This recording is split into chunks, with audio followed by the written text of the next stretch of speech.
ministre Simon Jolin Barrette, c'était jeudi, lors des consultations générales sur le projet de loi 1, le fameux projet de loi du gouvernement, la loi constitutionnelle sur le Québec.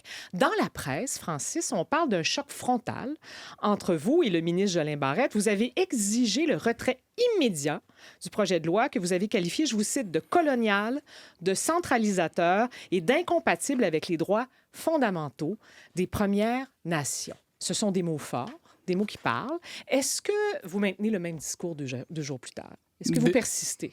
Définitivement. En fait, juste pour être clair par rapport au colonialisme, ce que j'ai dit, c'est que l'effacement et l'invisibilité sont des caractéristiques même du colonialisme.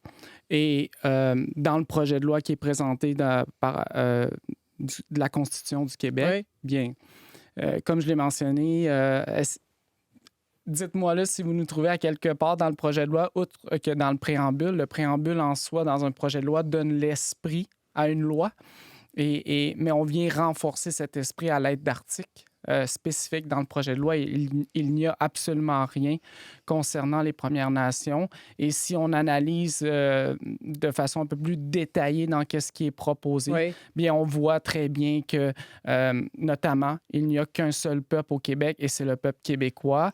Et on nous dit que l'article 35 de la Loi constitutionnelle du Canada a été copié-collé dans le préambule, mais en fait, on lui a apporté une légère modification.